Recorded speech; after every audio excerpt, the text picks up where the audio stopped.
conference over to your speaker today, Michael Summer. Please go ahead, sir. Have a wonderful conference. Thank you, operator, and thank you to everyone for joining us for the COVID-19 media call for July 13th. We'll start today's call with the situation report from Health Commissioner Jan Malcolm and Infectious Disease Director Chris Ayerson. After that, we'll open it up for questions on the line. With that, I'll now turn it over to Commissioner Malcolm. Thank you, Mike. Good afternoon, everyone. As of early this morning around the world, we were above 12.9 million cases and 569,000 total deaths from COVID-19. In the United States, as of this morning, we were above 3.3 million cases and 135,000 deaths. Here in Minnesota, we are announcing today 499 additional laboratory confirmed cases from yesterday, bringing our new total to 42,772 cases in our state. As folks I'm sure are aware, the number of new cases grew quite substantially over the last few days of last week and the weekend. We announced 801 cases on Friday. The last time we had more than 800 cases was in late May. But the numbers are down to 499 that were confirmed as of yesterday. And that was on a testing volume of just under 12,000. And another just contextual point about the 800 cases we saw in late May, that was on a quite substantially smaller testing volume than what we're at now. So 499 additional cases yesterday. The median age of Minnesota cases continues to decrease. It is now at 37.6 years. We had 2 additional fatalities reported from COVID-19 yesterday. So we are now at 1,504 Minnesotans having died of COVID-19 disease. 1 each of these persons were in Ramsey and Renville. 1 death in Ramsey, 1 in Renville. This includes 1 person in their 90s, 1 person in their 80s. There are currently 247 patients in the hospital, 114 of them in intensive care. So these remain low numbers of hospitalization for COVID relative to the peak in late May. Again, on the testing front, we have increased testing substantially since we were at our peak in late April and May. The total of 11,788 from yesterday was a slight decrease from the prior days, just over 13,000. Our average for last week was about 14,000 tests per day. The 7-day rolling average positivity rate of our tests is 4.7%. This is an increase of 0.7% from a week prior. Over the last week, we saw a 12.8% total increase in number of tests performed and a 10.9% increase in new cases over that same time period. So that had been a much wider spread since we've started reporting that metric of comparison of increase in testing to increase in cases. So that gap has narrowed substantially in the last 10 days or so. Just a few comments on what we're seeing in terms of case growth and its correlation to environmental changes. When Governor Walz turned the dial in June to allow for a limited reopening of many business sectors, including specifically restaurants and bars, it came with some very specific protective guidance to try to help us strike that right balance between reopening and encouraging more community interaction, more well-being, if you will, as well as certainly the importance of economic activity in this sector. But we wanted to do that without significantly heightening the risk of disease spread. So the restaurant and bar guidance is quite specific and is available on our health department website. As a reminder, businesses offering food and beverages, including alcoholic beverages or tobacco products for on-premises consumption, can provide both indoor and outdoor services, but that is only provided that they adhere to a set of requirements. And these requirements include occupancy of indoor not exceed 50% of the normal fire code capacity with a distance of 6 feet maintained between patrons and between tables, with a maximum of 250 people in a single self-contained space. So for most establishments, that 50% occupancy with 6 feet of social distancing produces a much smaller number. But in a few very large venues, there's an absolute upper limit of 250 people. Occupancy of any outdoor space must also ensure that the number of customers at any one time is limited to the number for whom physical distancing of 6 feet can be maintained between tables, and that is not to exceed 250 people as well. In both settings, workers and customers should follow face covering requirements as set forth in the applicable guidance at the Stay Safe Minnesota website. So just a reminder that these environments that we're also eager to get back to do have limited capacity and do come with strong health protective measures to try to make sure that the opening of these establishments does not increase the spread of the disease to the extent that it can be mitigated this way. We've said all along that the success of reopening and of turning the dial really depends on all of us, depends heavily on Minnesotans doing their part to follow these health guidances and to help limit the spread and keep us moving in the right direction by making sure that we're all doing our part. And we're certainly aware and thankful that the great majority of business establishments, including restaurants and bars, are working hard to do the right things and to protect their customers. We know that in some cases where there have been problems, it's more about also getting the right information to people and patrons working with these business establishments to follow the rules.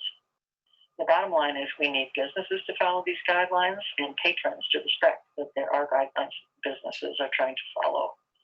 And we've been talking with businesses about enforcement of these requirements and how that enforcement is meant to roll out and how that is a graduated approach to working with establishments on education and stepping up into enforcement measures and consequences if rules are not followed. For instance, if we receive a complaint of a bar or restaurant not following the executive order requirements, or if we observe this during a routine inspection, environmental health staff from the state or local health departments will follow up with an on-site inspection to get more information about the situation, what's going on or what's not going on. If a violation of the executive order is observed, the facility is reminded of the requirements and the need to come immediately into compliance. A follow-up inspection is typically done the next day to make sure the needed changes were made. And if compliance is still not happening, further regulatory actions are possible. We're going to be encouraging our partners to respond with similar speed and enforcement tools, but implementation may vary depending upon the jurisdiction. For consumers, we know that folks can and do call the state duty officer in the Department of Public Safety with complaints or reports of potential infractions against one or another executive order. We also have an online complaint form that can be used for establishments that we at the health department regulate. And that is on our state website page as well. And we also have a general phone number for complaints where people can call, and I will read that number out slowly, 651-201-4500, where they can leave a message with their complaint. Now I'd like to turn it over to Chris Ersman. Thank you, Commissioner. I just have a couple of things to share.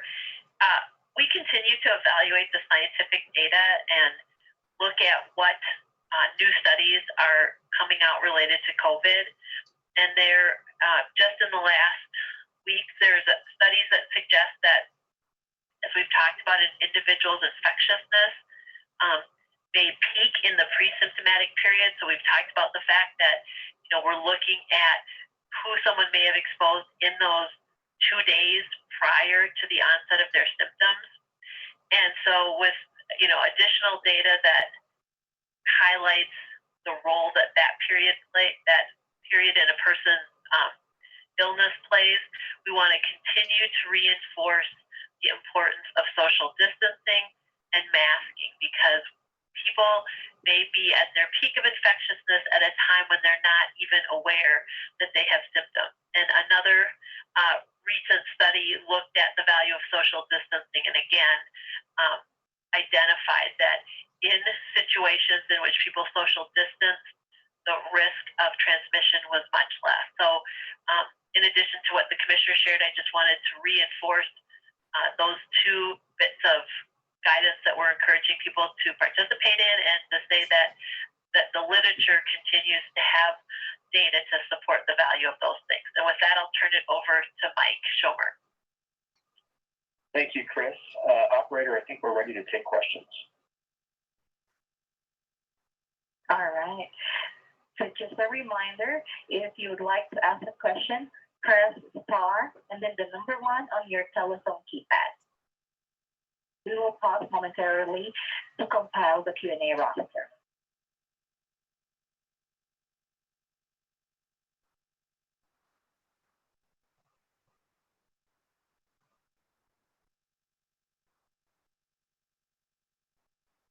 Your first question comes from the line of Kate Razad of WCCO TV. Commissioner, question about, looking at this percent positivity rate. You've talked about that this is something you look closely at. People keep hearing these numbers.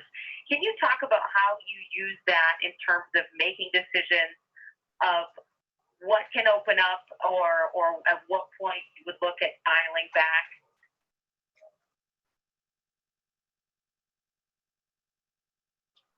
Sorry, I was on mute there. Yeah, I think we do consider that to be a particularly good metric to advise on how quickly the disease is spreading in the community. We look at test positivity, in part because, as we've said many a time, it's important to have testing at a sufficient volume to make sure that you're really getting a true picture of the amount of disease in the community. So just because we have low cases, if we're not testing enough, that's not necessarily a sign of success. As we test more and we see more cases, which is frankly what we expect, that's good. But it's the percentage of tests that are positive and tracking that over time that is really instructive. So what we watch there is a 7-day rolling average of the percent of tests that come back positive. And what we're really looking for is if that indicator increases by more than 5%, 5 days in a row, that's a concern. And if the total test positivity rate exceeds 15%, we're now at 4.7%, was I think what I just reported to you on this call. If we're over 15%, that is a really concerning level of test positivity. I think 5% is thought to be really a kind of a marker. If you go above 5%, it indicates that you may be heading back into a phase of more rapid spread of the disease. So how we look at that criterion, other criteria like the percent of cases that come from community spread, so there's not a known source of exposure, hospitalization rates, rate of case growth on a population basis. So a whole bunch of different measures that kind of give us a sense of whether the disease is under control or whether the rate of growth is manageable in terms of healthcare capacity in particular. So all of those factors really go into kind of giving us a picture of how stable or unstable the environment is. And there's certainly no question that our metrics in a number of those areas have gone in a less positive direction in the last couple of weeks. Chris, anything you'd want to add? No, I think what I appreciate, Commissioner, is that you described the many metrics that we look at. So any one indicator is helpful, but it's sort of the constellation of all the indicators that really can help us make decisions. Just one more follow-up. You mentioned that the average age of the cases has gone down still. I think you said 37.6 years old. Looking at the cases, they're slightly going up again. Are you thinking that is still because of young people going out and going to bars? Is that what you're saying? You think maybe driving this uptick? Well, I think we have felt that the definite shift toward younger age demographics in recent weeks was to some respect, again, not surprising, just given that as opportunities for social engagement have opened up, it might be the younger folks who take the earliest first advantage of that. So the fact that we've seen cases among younger folks who presumably are out interacting more, has not been a big surprise. Perhaps the degree of the shift has been a surprise, but we also have commented on this before, that it's not only the spread of the disease among the younger population, but it's also then how the disease gets spread by them unwittingly to others in the higher risk groups, and that's what we're frankly expecting to see as well in the coming weeks is kind of that second and third generation transmission of these more recent cases. Got it. Thank you. The next question comes from the line of Tim Nelson, NPR News. Go ahead, sir. Hi, thanks for taking my question. First, last week you talked a little bit about a new wave of supply chain issues and lab backups, thanks to these, tens of thousands of cases and tests elsewhere in the country. Any changes on that front? Are you seeing difficulty either in the short term or medium term as demand grows elsewhere? We have heard from our health system testing partners that they are less confident of the supply chain, and that whereas I think in prior weeks folks felt like they had a pretty good line of sight to a pretty secure supply chain out into the future.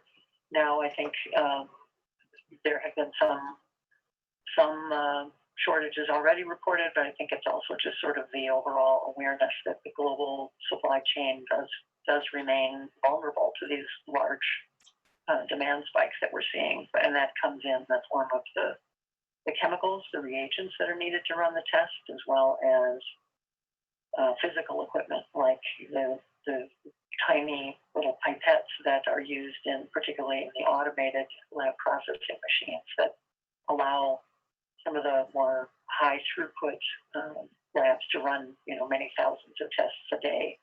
And if you don't have the machine or the material for the automated processing, then you have to go back to a much slower manual process, and some of the labs are reporting that as well. And to follow up on the supply chain, I noticed that the proportion of critical care supplies that are on order rather than on hand is growing quite large. Are you worried about provider supplies as cases grow elsewhere in the country, that you are not going to get what you've ordered? Well, that has always been a concern, that you feel good about having placed the orders, but you feel even better when the order actually arrives. And we have had some of those experiences in Minnesota, having orders redirected elsewhere. But the better news, I think, is that we do track not only what the state has on order, but what providers have kind of already on hand. But yeah, those future orders are, I think, everyone's just very watchful and continuing to try to place additional orders should the orders they already have not be 100% reliable in all cases. But you're not seeing active diversions right now. I really can't comment on the specifics of that. We can see if there's anything specific that we can report on a future call. Okay, thank you. Thank you. Next question comes from Peter Cox of Minnesota Public Radio. Go ahead. Yes, sir. I'm wondering what the latest on cases of multi-system inflammatory syndrome are in the state. And then more generally, if we are seeing many cases of COVID among younger children, whether there's many cases and also whether they're spreading it. Chris, could you take that? Yeah, Peter, you were talking about the multi-inflammatory syndrome. I just want to. Yeah, that's right. I'm just wondering what we've seen over the last few weeks. Yes, we are seeing cases of that syndrome. The last number that I heard was 13 cases, but I will double check. I didn't get a recent number before the call today, so I can get back to you on that. But we have been seeing cases in children. The number of cases of COVID that we're seeing in children has also increased. We've seen children hospitalized, and we've seen some children in intensive care, but we have not had any deaths in children at this point. And I will clarify the exact number if it's changed from 13. Thank you. Thank you. Next is from Sue Kraft, Manoman Pioneer. Go ahead. Hello. This is Sue Kraft calling from Manoman, Minnesota. This evening, our school board will be meeting to approve the fall coaching roster. And once that roster is approved, the coaches get paid regardless. And so, is there any decision yet, or has there advice regarding fall sports in our school districts, please?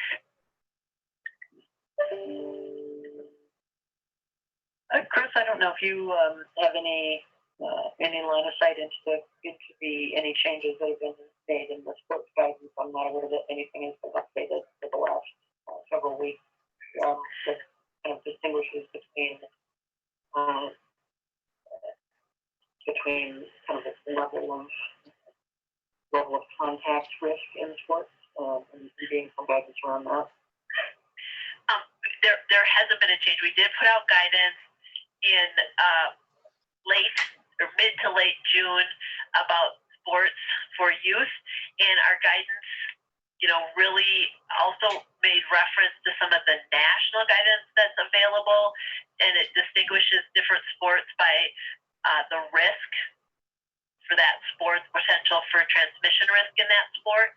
And my understanding is that when it comes to high school activities, that the State High School League will be making a determination closer to the beginning of the season. So we currently have guidance available through the Department of Health about various sporting activities, which sports are identified as, high, medium, and low risk. But my understanding is that the High School League will be looking at the guidance that we have, looking at the national guidance, and making a determination closer to the time when school would start. So decisions are being made as far as preparing for those sports now. And in fact, by the beginning of August, they'll be starting conditioning and practices. Is football considered high contact and volleyball like medium contact? I don't have every sport memorized in terms of the type of risk, but I do know that football does fall into the higher risk category. However, we do have guidance, and so some sports, can begin. We have guidance on social distancing and how athletes can continue to condition and train in a safe manner. And then ultimately, as I said, the Minnesota State High School League would be the one that will be making the final determination. But we do have guidance available for athletes, coaches, and leagues so that they can, participate in sports in a safe manner. All right, thank you.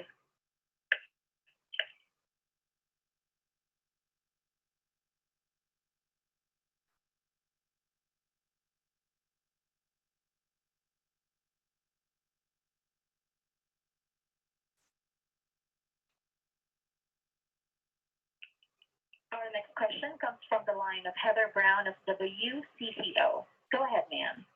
Hi, thank you both for taking my call. I really appreciate it. I am asking about the positivity rate here. And Commissioner Malcolm, you had said that it had gone up 0.7 of a percentage point over the last week. And then later on, you had said it indicates that 5% could be a marker, indicates that maybe you're heading back towards a more rapid spread of the disease.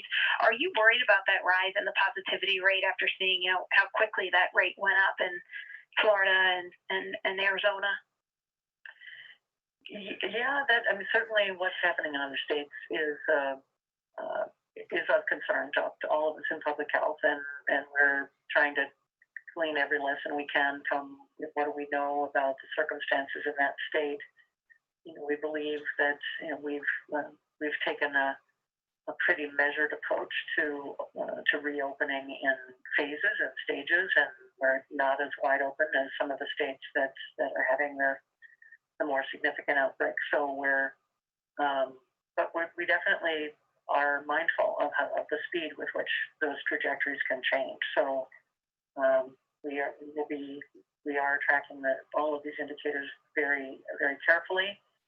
We're definitely, in terms of that positivity rate, significantly better than we were. Our positivity rate, in later April and the first half of May was double and even triple where it is now. So that's what we just want to put in context. We definitely have seen a deterioration in some of the metrics we're tracking in the last couple of weeks, but we're still in much better position than we were in the late spring, late spring, I guess. Mm-hmm. Just a follow-up, was that the more so because we were testing fewer people and the people we were testing at the time tended to be more high risk and perhaps more sick? I think that is part of it, Heather, that the testing was much more focused in those days on known higher risk populations. So even though the percent positivity rate, was quite a bit higher, and we feel good about the fact that it's lower now. Part of that indeed is because we are testing a much broader swath of the population. But still, we have been continuing to do a lot of focus testing in communities where there've been known hotspots, or in areas where we've known that there have been large gatherings, the protests and so forth. So we've still, while encouraging a broader swath of the population to be tested, still feel and still have been doing and reporting results from some of that more focused testing, which is also showing an improved positivity rate over what it was in the spring. Okay, so does that mean part of it do we think we might have less COVID now than we did in the spring? I'll ask Chris to comment on that. I think that's probably would not be something I'd be willing to say, just given that we still believe that it's been a minority of the population that's been exposed. So we know there's still a lot of vulnerability out there, and according to the community spread data, still a significant amount of disease is circulating in the community. Yeah, this is Chris. I would say that we're able to identify the broader transmission that we're seeing, but keep in mind that during the spring, early spring, late spring, we were still in a shelter-in-place mode, and so there was much less interaction, much less activity across the state, and so we're in a different place now where we are seeing a lot more interaction, a lot more activity, and frankly, some of that activity not according to the guidance that we've provided. And so we are seeing more transmission at this point. But it's two different places. I think it's useful. We need to look at the data over time. We need to look for trends. But we're looking at kind of two different scenarios because spring we had more limited testing, and so as the commissioner said, we were focusing on our highest risk populations, but we also had a shelter-in-place order that wasn't lifted until I believe May 18th.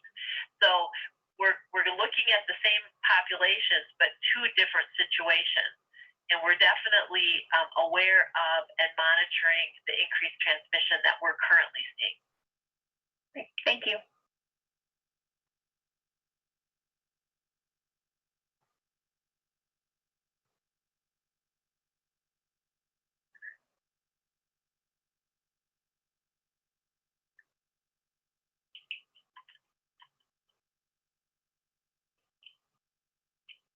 Next question comes from the line of Nora Heridel from St. Cloud Times.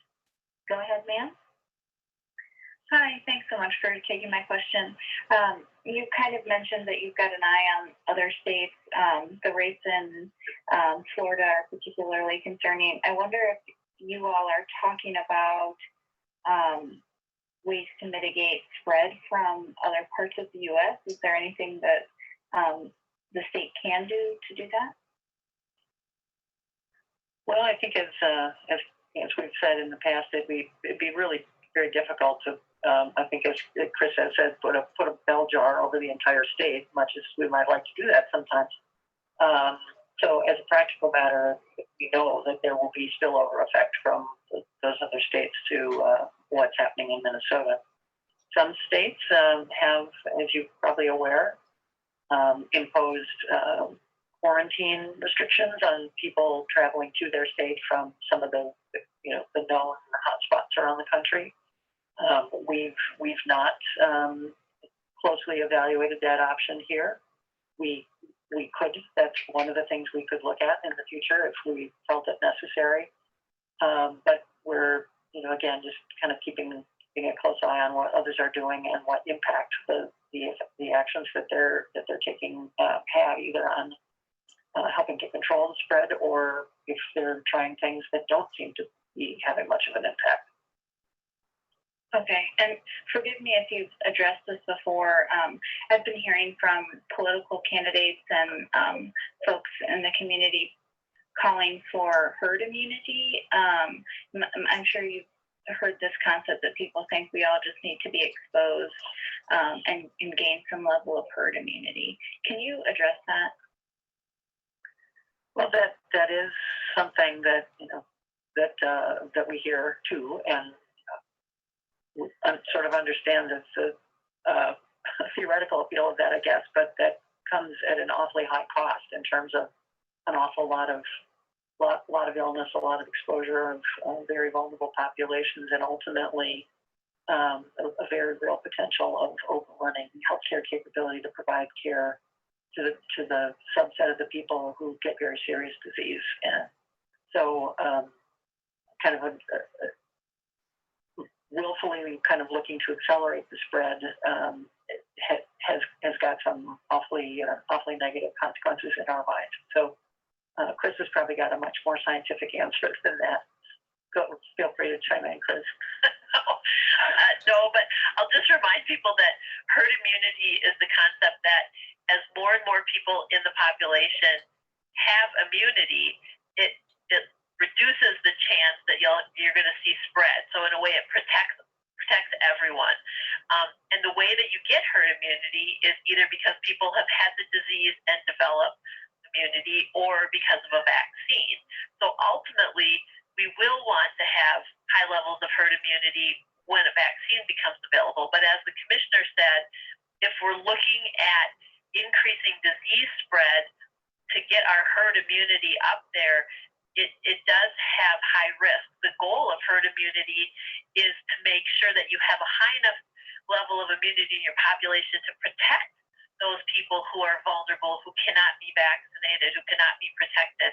And so we want to achieve herd immunity, but we want to do so in a manner that offers the protection that we're hoping to gain to the most vulnerable in the population. And so as the commissioner said, we don't want to just accelerate transmission to sort of hurry up and gain herd immunity, because that will have untoward consequences. Okay, thank you. Thank you. Our next question comes from the line of Emily Havoc of KARE 11. Hi, Chris and Jan. Just looking at these case numbers rising and then the hospitalization rate kind of staying steady. It's nice to see those steady, but I think you guys have been talking about the potential of that rising. I guess, can you explain, are those staying steady primarily because the cases are younger, which I think would make sense, and then B, how soon do you expect those rates to rise, and is it possible that they will not rise, or is it sort of inevitable? Chris, you want to take that one? Sure. Yeah, anytime that our hospitalization rates are low, we're pleased about that. And yes, the new cases, as we've been talking about, have been in younger individuals. That puts them at, they're less likely to have more severe consequences of disease. But I think that it's too soon to assume that those younger cases mean that our hospitalization numbers will continue to stay low. We are likely going to see increases in our hospitalizations because of the ripple effect of cases in our younger population. They don't live they don't live and work in a vacuum, and so as they develop illness, we will likely see additional illness through other sectors and ages in the population, and so we could continue to see our hospitalization rates increase. But certainly, as we've said before, any day that we have low case numbers, any day that our hospitalization rates are lower, it's a good day. We just don't want to assume that that can continue indefinitely without attention to all the important things that we do to prevent transmission. Chris, could you speak just a little to the timeline of kind of what's the timeline between cases and hospitalizations typically? Oh, I'm sorry. Well, when someone develops illness, sometimes it can take a while. Some individuals, develop a severe illness right away, but other individuals, it takes a little while post-symptom onset before their symptoms get severe enough to warrant hospitalization. So certainly we're going to be we are monitoring hospitalization, so we could start to see some increases in the next days. And kind of following up on what Tim was asking about before, as we see these supply chain issues in testing, as we look at our hospitalization or our hospital resources, are you concerned about having capacity for that increase if and when it comes? Well, as the commissioner, you go ahead, Commissioner. No, I was just going to say, we've have commented before that the hospitals are busy generally, and that kind of comes with the summer season, oftentimes with just more activity, injuries, and the like, but also still to some degree, and as a result of the delay in elective procedures that was in place for a period of time. I think that many of the systems are working through that backlog now, so that's been some extra busyness. But that is, something that could, again, one would hope not to have to do that. But if elective procedures need to be deferred again to make room for a COVID surge, that would be between that and the addition of surge capacity in the hospitals. That's there are plans in place for how we would generate that capacity, but it would certainly come at some expense of making other care less available for a time. Operator, we have time for one more question. All right. Our next question comes from the line of Paul Bloom, Fox 9 News.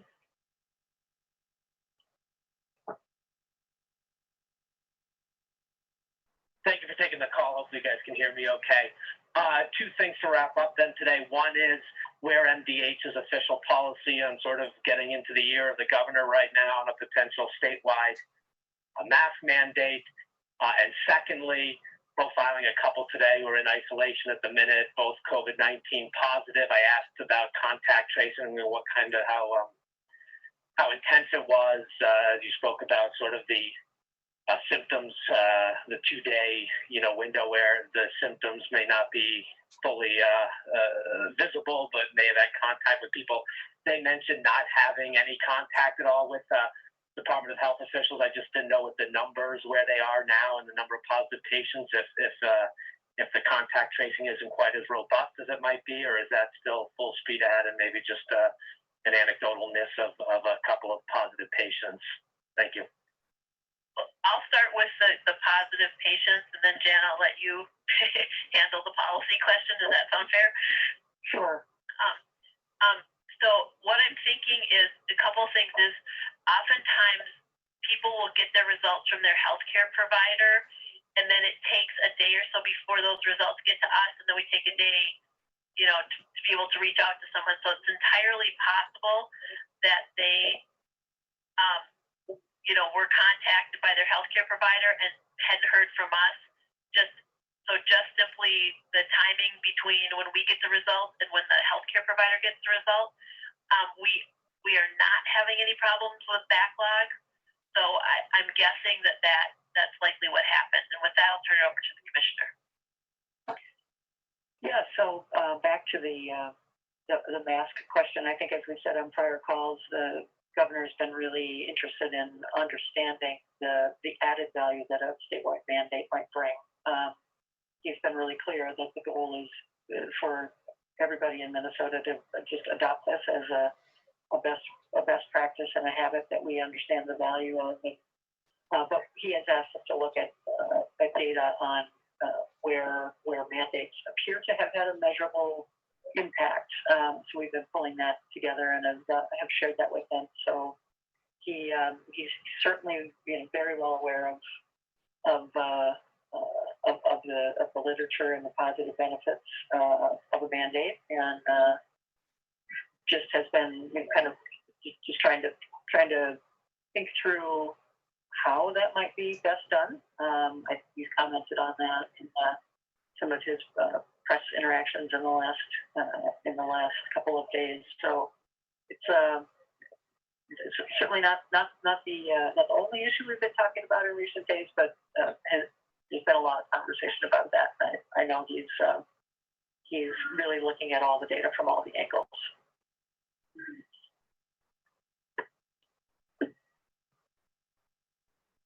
All right, that is all the time we have this afternoon. If you had a question we were not able to address during the call, please feel free to reach out to the MDH Communications Office.